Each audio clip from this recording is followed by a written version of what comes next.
Hello guys, I'm MD Harun Al Rashid and it's your YouTube channel Harun Biojon. Today in this video I will discuss the translation mechanism from the NCERT Biology chapter 12 Molecular Basis of Inheritance, especially for NEET aspirants. So don't be late, let's start. First, tRNA, the adapter molecules. Why tRNA called adapter? কেন tRNA কে আমরা adapter molecule বলছি? Adapt মানে কি? যেমন তোমার electric বোর্ডের সঙ্গে একটা অ্যাডাপ্টার যুক্ত করছো, তো এই tRNA গুলোর সঙ্গে কি হয়, নতুন নতুন অ্যামাইনো অ্যাসিড যুক্ত হয় এবং সেটা ট্রান্সফার হয়ে যায় কোথায়? প্রোটিন সংশ্লেষ মেশিনারিতে। তাই এটাকে বলা হয় অ্যাডাপ্টার tRNA। তাহলে চলো দেখি, from the very beginning of the proposition of code, একবারে মানে কোড প্রস্তাবিত হওয়ার আগে থেকে it was clear to Francis Crick that there has to be a mechanism to read the code and also to link it to the amino acid. তাহলে ফ্রান্সিসকে আগে একটা অনুভব করেছিলেন বা প্রস্তাব ছিল যে এই যে জেনেটিক কোডগুলো, সেই জেনেটিক কোডগুলো রিড করার অর্থাৎ স্টাডি করার কোনো মেকানিজম ডেফিনেটলি থাকবে, because amino acid have no structural specialties to read the code uniquely. কারণ অ্যামাইনো অ্যাসিডের এমন কোনো গঠন নেই বা এমন কোনো কোয়ালিটি নেই যেটা তোমার এমআরএনএর মধ্যে যে কোডগুলো রয়েছে সেগুলোকে রিড করতে পারে। কারণ একটা অ্যামাইনো অ্যাসিডের গঠনে কি রয়েছে? একটা শুধু অ্যামাইনো গ্রুপ রয়েছে, একটা কার্বক্সিল গ্রুপ রয়েছে, একটা হাইড্রোজেন রয়েছে, একটা ফাংশনাল গ্রুপ রয়েছে। তো এর মধ্যে এমন কোনো এবিলিটি নেই যে যেটা এমআরএনএর অবস্থিত কোডগুলোকে রিড করতে পারে। তা ডেফিনেটলি এই কোডকে রিড করার জন্য স্পেশাল কোনো মেকানিজম রয়েছে। সে প্রস্তাব দিয়েছিল the presence of an adaptor molecules that would on hand read the code and on the other hand would bind to specific amino acid. তাহলে এমন কোনো একটা অ্যাডাপ্টার জিনিস রয়েছে, বা একটা অ্যাডাপ্টার মানে সংযোজক, এমন কোনো অ্যাডাপ্টার মলিকিউলস রয়েছে যেটা কি করে একাধারে তোমার tRNA কে যুক্ত করে, আবার নির্দিষ্ট অ্যামাইনো অ্যাসিড নির্দিষ্ট কোডকে রিড করে সেই কোডের জায়গায় সেই অ্যামাইনো অ্যাসিডটাকে সংযুক্ত করে। তাহলে কে দিয়েছিল tRNA অ্যাডাপ্টার RNA? সেটা ছিল Francis Crick. The tRNA then called sRNA, soluble RNA, কারণ এরা আমাদের বডিতে সলিউবল অবস্থায় থাকে বলে কে সলিউবল RNA বলে। এটা শর্ট করে এমসি কোশ্চেন একটা। was known before the genetic code was postulated. However, its role as an adapter molecule was assigned much later. মানে tRNA কিন্তু আমাদের জেনেটিক কোড আবিষ্কার হওয়ার অনেক আগে আবিষ্কৃত হয়েছিল, কিন্তু এর যে কাজ, মানে tRNA যে অ্যাডাপ্টার মলিকিউল হিসেবে কাজ, সেটা কিন্তু অনেক পরে তোমার আবিষ্কার হলো।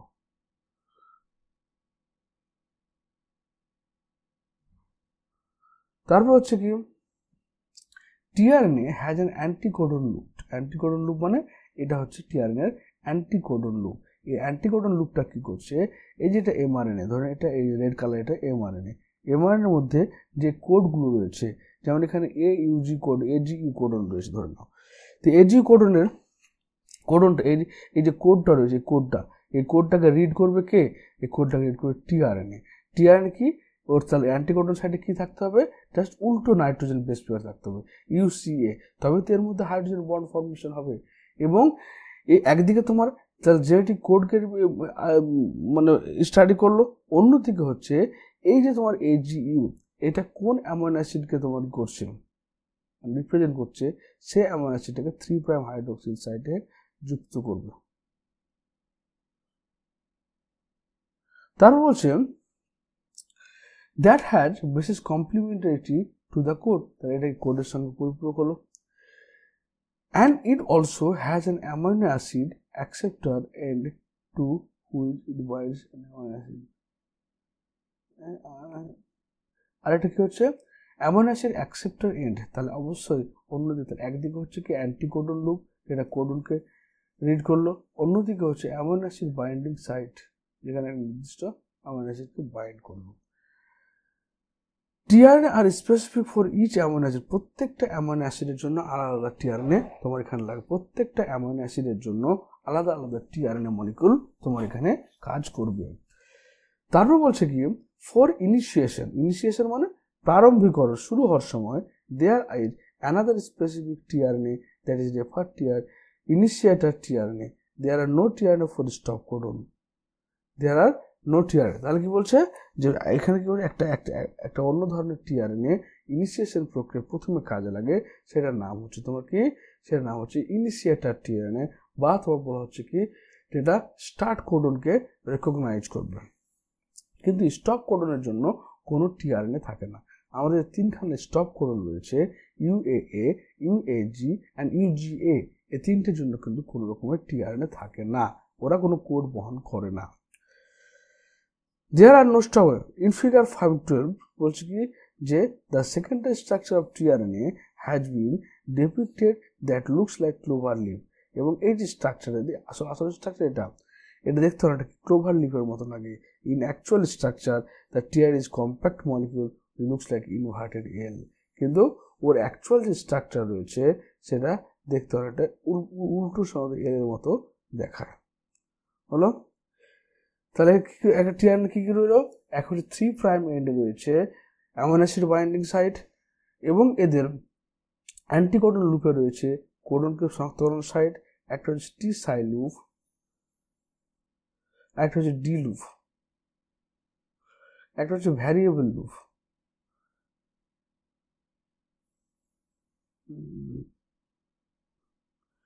হলো ইনভার্টেড এল এর মতো দেখতে হয়। তাহলে একটা হচ্ছে টি সাই লুপস, একটা ডি লুপ, একটা হচ্ছে ভ্যারিয়েবল লুপ। এটা হচ্ছে ভ্যারিয়েবল, এটা ভ্যারিয়েবল লুপ। ভ্যারিয়েবল মানে বিভিন্ন টিআর এর ক্ষেত্রে এই লুপটা আলাদা আলাদা হয়ে থাকে। এরপরে চলে এসে আমাদের ট্রান্সলেশন মেকানিজম। তাহলে আমরা অ্যাডাপ্টার টিআরএনএ সম্পর্কে পড়লাম, এবার হচ্ছে ট্রান্সলেশন। তো translation refer to the process of polymerization of amino acid from a polypeptide. তাহলে পলিমারাইজেশন কথার অর্থ হচ্ছে যখন অনেকগুলো পলিমার পরস্পরের সঙ্গে যুক্ত হয়ে একটা কোনো কিছু তৈরি করবে, তখন সেটাকে আমরা বলছি পলিমারাইজেশন। তো এখানে কি তৈরি হচ্ছে, এখানে অনেকগুলো অ্যামাইনো অ্যাসিড পরস্পরের সঙ্গে যুক্ত হয়ে গিয়ে একটা পলিপেপটাইড তৈরি হচ্ছে, বলে এটাকে পলিমারাইজেশন বলা হয়। The order and sequence of amino acid are defined by this sequence of base in the mRNA. তাহলে এমআরএনএর উপরে যে কোডগুলো থাকবে, ধরুন এমআরএনএ যদি এইউজি কোডন থাকে তাহলে অবশ্যই এখানে টিআরএনএ আসবে, সেটার মধ্যে কোড থাকতে হবে কি, এখানে তোমার এর অপোজিটে ইউরাসিল, অ্যাডেনিন ও ইউএসসি থাকতে হবে। অর্থাৎ যে কোডটা এমআরএনএর উপর থাকবে তার অপোজিট কোডটা তোমার টিআরএনএর উপর থাকবে। তবে এখানে তোমার মিথিওনাইন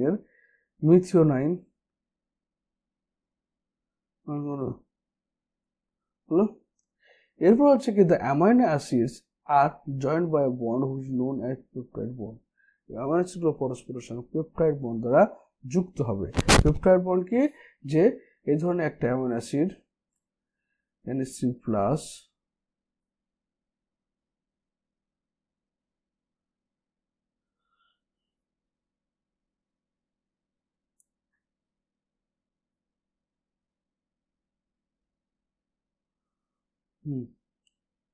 NH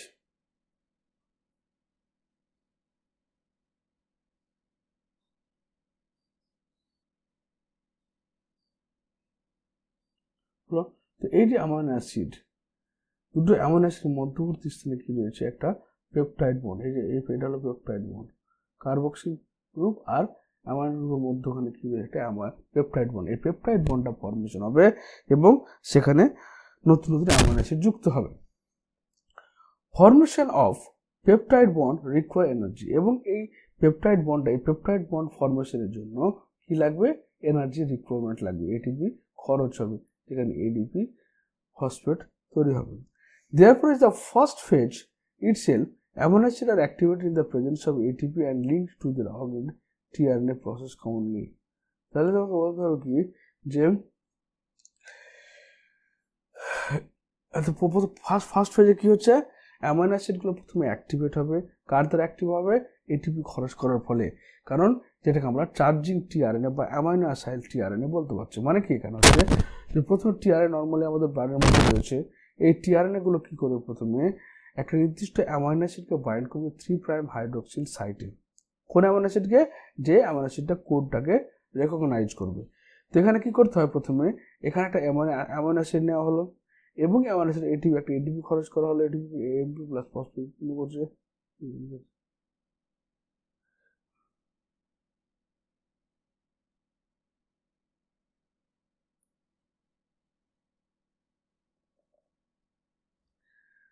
এরপর চার্জিং, এটা বলা হয় কি অ্যামাইনো অ্যাসাইল টিআরএনএ বা charging of tRNA, charging of tRNA.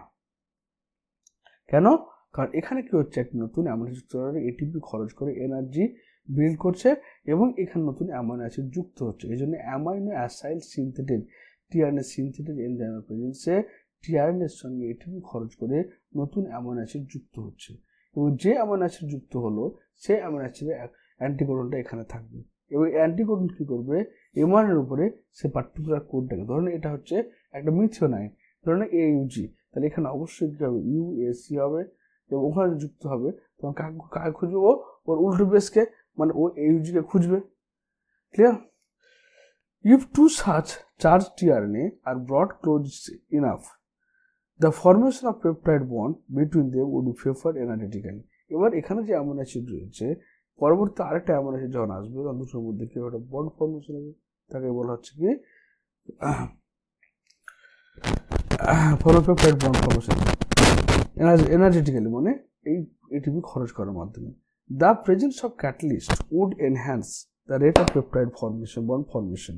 তাহলে এখানে যে বিভিন্ন ক্যাটালিস্টগুলো বা অনুঘটকগুলো থাকে তারাই পেপটাইড বন্ড ফর্মেশনে সাহায্য করে।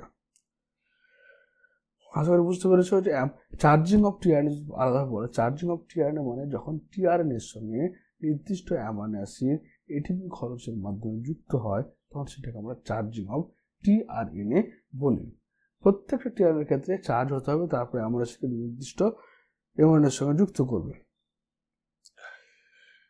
The cellular factory responsible for synthesizing protein in the ribosome. তাহলে কোথায় গিয়ে? তো সেলুলার ফ্যাক্টরি কোনটা? কোষের ফ্যাক্টরি কাকে বলে? প্রোটিন সংশ্লেষকারী ফ্যাক্টরি বলা হয় রাইবোজোমকে। The ribosome consists of structural RNAs and about 80 different protein. তাহলে কি হচ্ছে? রাইবোজোমের মধ্যে কি স্ট্রাকচারাল আরএনএ থাকছে, অর্থাৎ যে রাইবোজোম একটা গঠন থেকে ধরুন প্রোক্যারিওটিক রাইবোজোম। তাহলে আমরা কি দেখতে পাবো?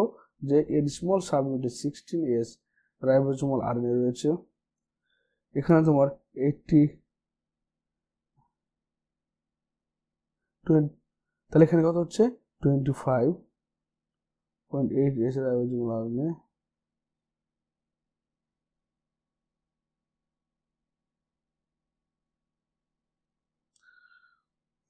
different 28S ribosomal RNA, 25.85S ribosomal RNA, থাকছে এবং এখানে 80 ডিফারেন্ট টাইপের প্রোটিন থাকছে।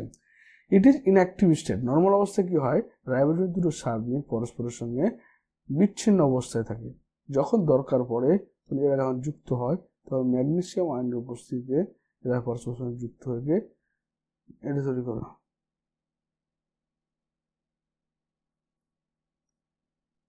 তারপরে কি বলছে? যে a large subunit and small subunit, when the small subunit encounters an mRNA, যখন স্মল ধরে এটা 30 সাইজ সাবইউনিট ঘুরে বেড়াচ্ছে। এবার এটা হচ্ছে এমআরএনএ। এবার এমআরএনএর মধ্যে কি রয়েছে? স্টার্ট কোডন রয়েছে। এবার স্টার্ট কোডনের মধ্যে যেখানে তোমার ট্রান্সলেশনটা স্টার্টস হবে, তার প্রথম কাজ হচ্ছে যে এই যে স্মল সাবইউনিট, এই স্মল সাবইউনিটটাকে ধরে এনে আমার স্টার্ট কোডনের কাছে বসানো।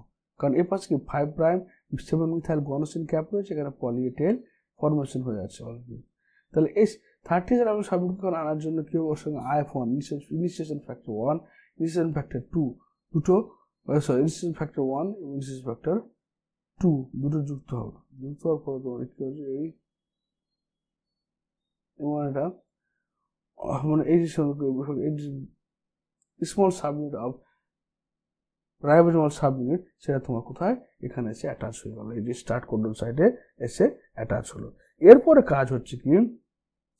প্রথম যে অ্যামাইনো অ্যাসিড, সেই অ্যামাইনো অ্যাসিডটা ইনিশিয়েশন ফ্যাক্টর 2 এর মাধ্যমে, এখানে initiation factor 1, initiation factor 1, initiation factor 3, এই যে 1 এবং 3 দুজনের কাজ হচ্ছে 30 রাইবোজোমাল সাবইউনিটটাকে প্রমোটার বা ইনিশিয়েটর স্থানে এসে যুক্ত করা।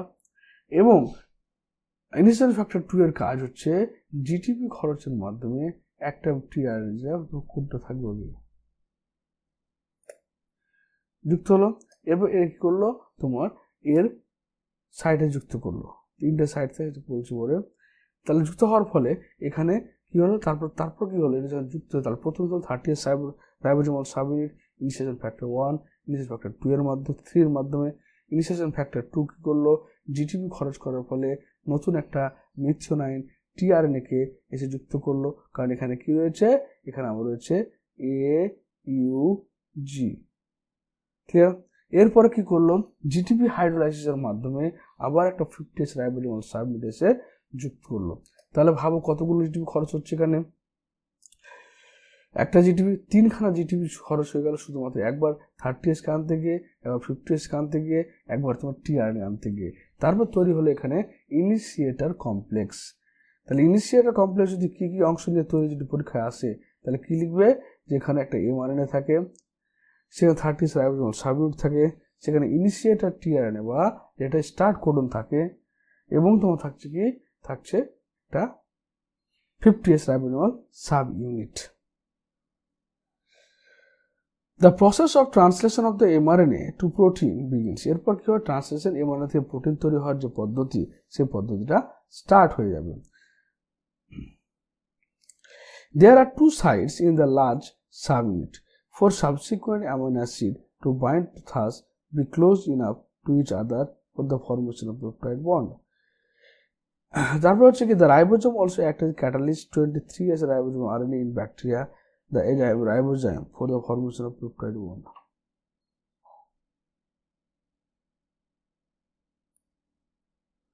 হলো? তাহলে এখানে 23S রাইবোজোমাল সাবইউনিট, 23S, এটা হচ্ছে 23S, sorry 23S ribosomal subunit রয়েছে। এই 23S হচ্ছে ক্যাটালাইজ, মানে এর অনুঘটক করার ক্ষমতা রয়েছে, অথবা এনজাইম মতো কাজ করার ক্ষমতা, তাকে বলে রাইবোজাইম বলা হয়ে থাকে। তাহলে এই হয়ে গেল আমাদের ইনিশিয়েটর কমপ্লেক্স। এবং পেপটাইড বন্ড কিভাবে ফর্মেশন হচ্ছে, এই যা প্রথমে আমাদের কি হয়েছিল, একটা স্টার্ট কোডন এসে যুক্ত হয়েছিল, তারপর পরপর আরো কোডনগুলো যুক্ত হবে এবং পেপটাইড বন্ড দিয়ে পার্ট থাকবে। চলো আমরা আরো ভালোভাবে জিনিসটা ক্লিয়ার করি। তারপর এবার translation units of mRNA is sequence of RNA that is flanked by the start codon and stop codon and codes for polypeptide. তাহলে আমাদের যে ট্রান্সলেশন মেকানিজমটা স্টার্ট হলো কোথা দিয়ে, ধরো এটা একটা mRNA, এটা আনট্রান্সলেটেড রিজন, মানে এই জায়গায় ট্রান্সলেশন হবে না। কেন হবে না, কারণ এই জায়গায় ট্রান্সলেশন হলে ডিএনএটা স্টেবল হবে না, ডিএনএ আনস্টেবল, নষ্ট হয়ে যাবে। এবং এর স্টার্ট কোড হচ্ছে এখানে এবং টার্মিনেশন কোড হচ্ছে এখানে। আর এখানে যে সমস্ত জিনগুলো রয়েছে, সেই জিনগুলো তোমার কি হবে, ট্রান্সলেশন প্রক্রিয়া প্রোটিন তৈরি করবে। ক্লিয়ার? তো এখানে কি লাগছে, স্টার্ট কোডন লাগছে, স্টপ কোডন লাগছে এবং পলিপেপটাইড লাগছে। And mRNA also has some additional sequence that are not translated, refer to untranslated region. তাহলে mRNA যে পার্টটা ট্রান্সলেশন প্রক্রিয়ায় অংশগ্রহণ করে না, বা যেখানে রিপিটেটিভ সিকোয়েন্স থাকে যা তোমার নিষ্ক্রিয় জিন দ্বারা তৈরি, সেটা কি হচ্ছে আনট্রান্সলেটেড রিজন বলে। এটা করে mRNA স্টেবিলিটিকে নিয়ন্ত্রণ করে। The untranslated region are present at both 5' end and 3' end after stop codon. They are required for efficient translation process, যাতে ট্রান্সলেশনটা ভালোভাবে হয় এবং mRNA নষ্ট না হয়ে যায়, সেক্ষেত্রে কাজ করে। For initiation, the ribosome binds to the mRNA, the start codon that is recognized only by the initiator mRNA. আগে বলেছি আমরা এখানে যে ইনিশিয়েশন প্রসেসটা হচ্ছিল, সেখানে কি হচ্ছে, এই যেখানে তিনটে সাইট রয়েছে, একটা ই সাইট, পি সাইট এবং এ সাইট। এ ফর হচ্ছে কি, new amino acid tRNA binding site, P site হচ্ছে পেপটাইড বন্ড ফর্মেশন সাইট, আর ই সাইট হচ্ছে এমটি বা এক্সিট সাইট।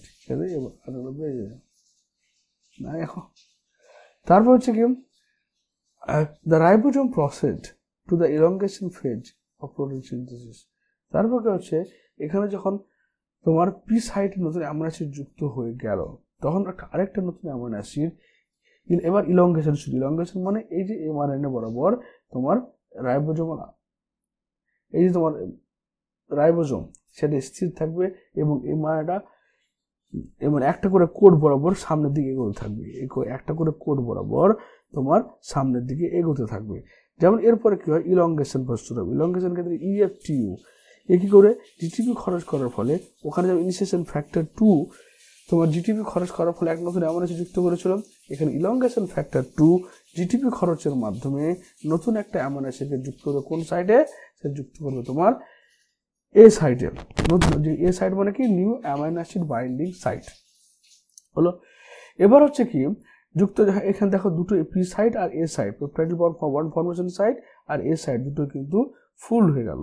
এরপরে কি হবে তোমার ইএফটিএস বলে একটা আছে ইলংগেশন ফ্যাক্টর রয়েছে, যে ইএফটিইউ যখন এখানে ব্যবহার হয়েছে, ইএফটিইউ এর সঙ্গে জিটিপিটা এখানে ব্যবহার হয়ে গেছে, জিটিপি ফর্মেশন হয়েছে।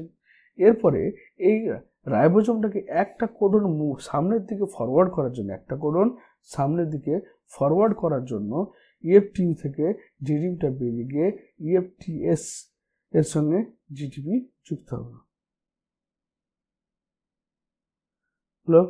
তারপরে কি হচ্ছে যে এরপরে চলে আসলো পেপটাইড বন্ড ফর্মেশন। কার মধ্যে ফর্মেশন হচ্ছে এই দুটো পি সাইড আর এ সাইড আর পি সাইডের মধ্যে যে দুটো অ্যামাইনো অ্যাসিড যুক্ত হলো তার মধ্যে পরস্পরের মধ্যে ফর্মেশন হবে। ফর্মেশন হওয়ার পরে কি হলো যে পি সাইড থেকে, ভালো বোঝার চেষ্টা করো, প্রথমে পি সাইটে বা পেপটাইডের সাইটে একটা প্রথম অ্যামাইনো অ্যাসিড যুক্ত হয়েছিল, তারপরে আবার ইলংগেশন ফ্যাক্টর টি ইউ এর মাধ্যমে এ সাইটে নতুন অ্যামাইনো অ্যাসিড যুক্ত হলো।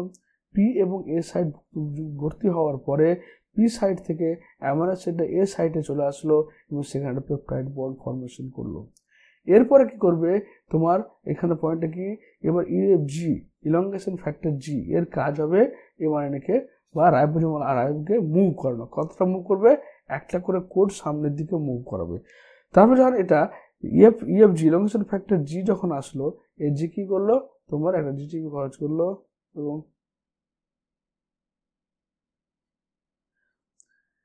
এরপর কি করছে যখন ইলংগেশন ফ্যাক্টর জি এবার যুক্ত হলো, যুক্ত হওয়ার পরে তোমার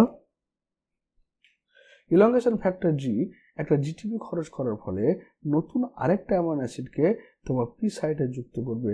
কারণ এই যে যখন রাইবোজোমটা যখন সরে গেল সামনের দিকে, তো আমার পি সাইড এ সাইডটা চলে আসলো কোথায়, পি সাইডে, আর পি সাইডটা চলে আসলো কোথায়, পি সাইডে অ্যামাইনো অ্যাসিড ই সাইডে চলে আসলো, বলে পি সাইডে কে পেপটাইড বন্ড ফর্মেশন হলো এবং ই সাইড থেকে এক্সিট হয়ে গেল তোমার আমার টিআরএনএটা, এবং নতুন এ সাইডে এসে আবার তোমার ইএফটিইউ কি করবে, নতুন একটা অ্যামাইনো অ্যাসিডকে যুক্ত করবে।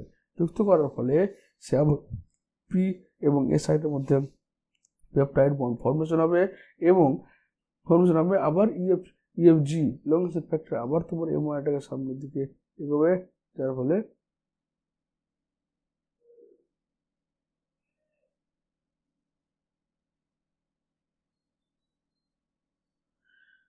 তারপর কি যুক্ত হলো। এরপর ইলংগেশন ফ্যাক্টর জি নতুন একটা অ্যামাইনো অ্যাসিডকে এখানে যুক্ত মুভ করালো, তখন একটা আবার নতুন একটা অ্যামাইনো অ্যাসিড এখানে যুক্ত করবে, বলে ই সাইড দিয়ে টিআরএনএগুলো বেরিয়ে যাবে, পি সাইডে পেপটাইড ফর্মেশনের পর নতুন নতুন অ্যামাইনো যুক্ত হতে থাকবে, আর এ সাইডে তোমার নিউ অ্যামাইনো অ্যাসিড যুক্ত হতে থাকবে। এটা কতক্ষণ চলবে, যতক্ষণ তোমার এখানে কোনো একটা তোমার স্টপ কোডন যেমন ইউএএ যতক্ষণ না চলে আসে, কারণ এর জন্য কোনো টিআরএন নেই। তাই যখনই এটা চলে আসবে তখন এই আরএনএর যে পার্টগুলো সব পরস্পর ছুটে যাবে। তো এখানে দেখো during this stage complex is composed of amino acid link to tRNA sequentially bind to the appropriate codon in mRNA by forming complementary base pairing with the tRNA anticodon। তাহলে এই যে টিআরএনএ গুলো আসছে যেটা এ সাইডে যুক্ত হচ্ছে, তাহলে ডেফিনেটলি সে কি হচ্ছে, ধরুন এখানে যদি এই অ্যামাইনো অ্যাসিড কি A2 অ্যামাইনো অ্যাসিড 2 2 নম্বর অ্যামাইনো অ্যাসিড, ধরুন এটা যে এক নির্দিষ্ট যেমন ইউ ওকে ইউ এটা ফিনাইল অ্যালানিনের ধরে নাও কোড বহন করছে, তাহলে ডেফিনেটলি কি থাকতে হবে এখানে তোমার এ থাকতে হবে, তবে তো হবে, না যুক্ত হবে না। ওটাই বলছে এখানে the ribosome moves from codon to codon. Ribosome গুলো এবার রাইবোজোমটা কে মুভ করছে, এই যে রাইবোজোম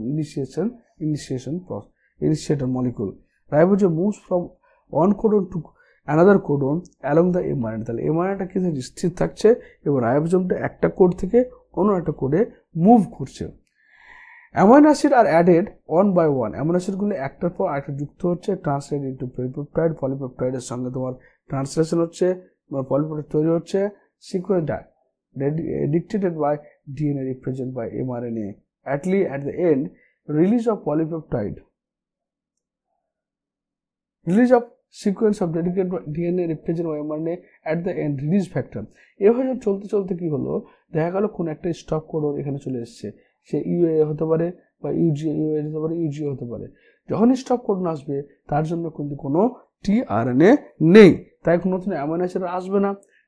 যুক্ত হবে না, তখন সঙ্গে সঙ্গে প্রত্যেকটা ফ্যাক্টর আলাদা হয়ে যাবে, রিসাইক্লিং ফ্যাক্টর আলাদা হয়ে যাবে, ফ্রি টিআরএনএ আলাদা হয়ে যাবে, পলিপেপটাইড আলাদা হয়ে যাবে, এমআরএনএ আলাদা হয়ে যাবে, রাইবোজোম আলাদা। এটা হচ্ছে কি টার্মিনেশন পদ্ধতি।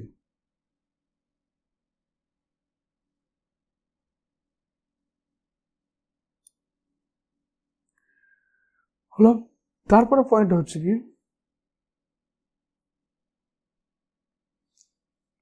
এই হয়ে গেল আমাদের ট্রান্সলেশন মেকানিজম। ট্রান্সলেশন মেকানিজমটা যদি আমি একটু তোমার দেখাতে চাই ভালো করে, তাহলে একটা পেজ নিয়ে দেখো। প্রথম দেখো, এটা হচ্ছে একটা এমআরএনএ। ধরো না এমআরএনএর উপরে একটা কোড রয়েছে AUG, UUC, CUG আর ধরো না UAA কোড রয়েছে। প্রথম কাজটা কি হবে, প্রথমে 30S রাইবোজোমাল সাবইউনিট, প্রথমে 30S রাইবোজোমাল সাবইউনিটটা রয়েছে, এই 30S রাইবোজোমাল সাবইউনিট কার দ্বারা, ইনিশিয়েশন ফ্যাক্টর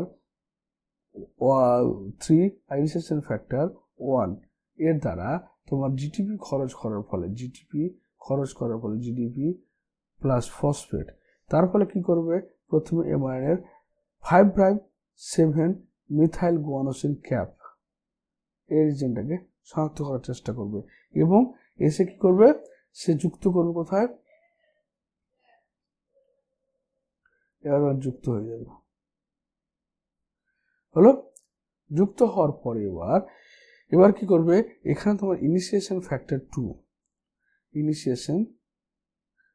2, ওর কাজ হচ্ছে জিডিপিতে কনভার্ট করা। কেন করবে, কারণ এই যে টিআরএনএ নিয়ে আসবে, ধরুন ওখানে রয়েছে কত, এখানে রয়েছে AUG, তাহলে এখানে UAC,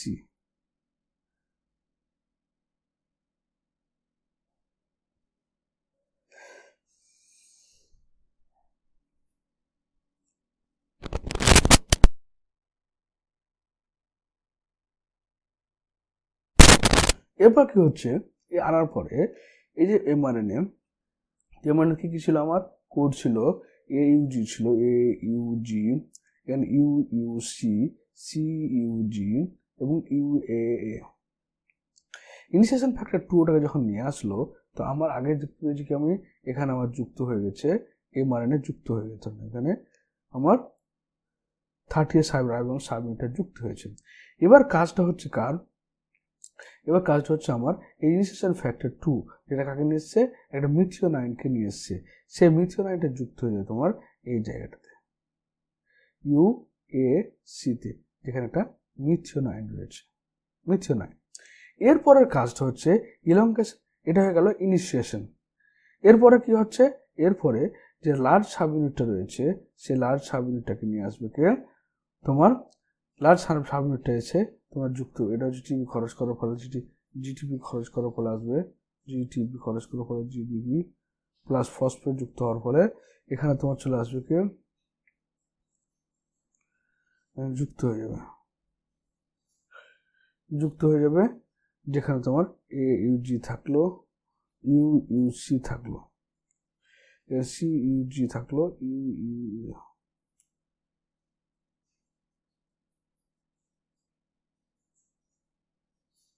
তারপর কি করলো, এবার তোমার হচ্ছে কি টিআরএনএ আগে যুক্ত হয়েছে আমার এখানে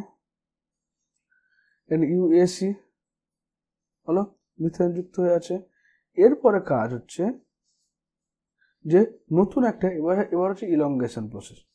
তো এবার ইলংগেশন প্রসেস কি করবে, EFTU, ইলংগেশন ফ্যাক্টর TU, ও কি করবে, জিটিপি কে খরচ করবে, জিডিপি প্লাস ফসফেট তৈরি করবে, এবং একটা নতুন অ্যামাইনো অ্যাসিডকে আনবে, যে অ্যামাইনো অ্যাসিড ধরুন এখানে ইউসি রয়েছে, তাহলে ইউসির কি A জি থাকতে হবে। ধরুন এটা একটা ভ্যালিন, ধরুন না কতটা ভ্যালিন। এবার এমআরএটা আঁকো। এখন আমি আঁকলাম, তাহলে কি হলো, এখানে ধরুন ছিল কি,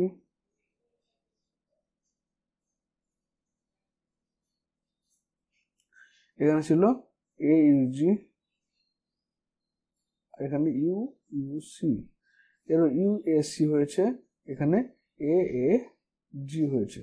এর উপর রয়েছে কি, এর উপর রয়েছে মিথিওনাইন, আর এখানে রয়েছে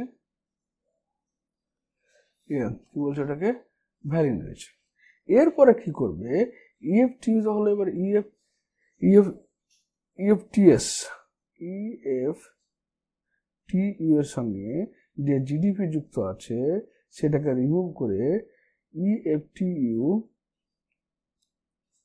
জিডিপিতে কনভার্ট করার কাজটা হচ্ছে EFTS, elongation factor, TS elongation factor, TS GDP.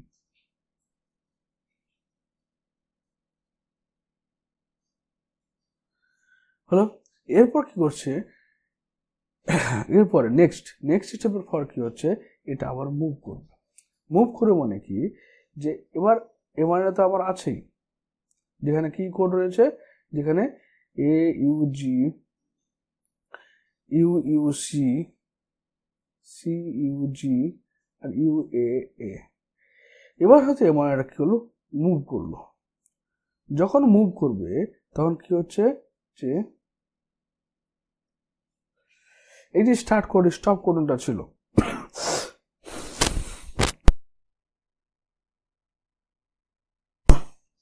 এটা এখানে চলে আসলো, এটা চলে আসলো এই জায়গাটাতে। এরপরে কি হচ্ছে, এখানে তোমার ইউসিটা এখানে চলে আসলো, এখানে তোমার দুটো মিথিওনাইন এবং ভ্যালিন পেপটাইড বন্ড ফর্মেশন করলো। এটা হচ্ছে ই সাইড, এক্সিট সাইডে এ চলে আসলো, পি সাইডে পেপটাইড বন্ড ফর্ম হচ্ছে।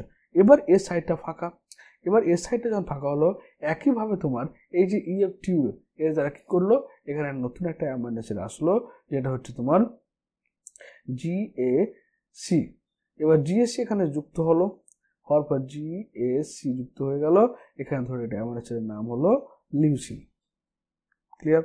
এবার কি করবে, ইলংগেশন ফ্যাক্টর, এটা মুভ করলো কার দ্বারা, ইলংগেশন ফ্যাক্টর জি এর দ্বারা, ইলংগেশন ফ্যাক্টর জি, যেখানে তোমার জিটিপি খরচ হয়েছে একটা। আবার ধরো আরেকটা মুভমেন্ট যখন করবে, তখন এখানে এমআরএনএটা ধরুন এটা আছেই, এইউজি এবার বেরিয়ে গেছে, এইউজিটা বেরিয়ে চলে গেছে, ইউএসিটা বেরিয়ে চলে গেছে। এবার কি করছে এটা, এবার 30 সাবমিট এগিয়ে চলে আসলো। এগিয়ে আসার পরে তোমার ইউইউসিটা কিছু হচ্ছে, এবার ইউইউসিটা তোমার ইউইউসি যেটা ছিল সেটা চলে আসলো ই সাইটে, আর সিইউজি এটা চলে আসলো তোমার পি সাইটে, এবং এখানে তোমার কি মিথিওনাইন ভ্যালিন লিউসিন চলে আসলো। আর এই ফাঁকা সাইটটায় তখন কি আছে, আমার ইউএএ রয়েছে। যেহেতু ইউএ কোনো রকম অ্যামাইনো অ্যাসিডের বার্তা বহন করে না, তাই তাই ইউএএ এটা কি করবে, এখানে রিলিজিং ফ্যাক্টর যুক্ত হবে, যখন রিলিজিং ফ্যাক্টরের সঙ্গে যুক্ত হবে, সঙ্গে সঙ্গে তার প্রত্যেকটা পার্ট আলাদা হয়ে যাবে। তার একটা হচ্ছে ইনিশিয়েশন, এর ইলংগেশন হলো, এবং এখানে টার্মিনেশন হয়ে গেল। আশা করি তোমরা বুঝতে পেরেছো। তো ভিডিও দেখার জন্য অসংখ্য ধন্যবাদ, থ্যাংক ইউ।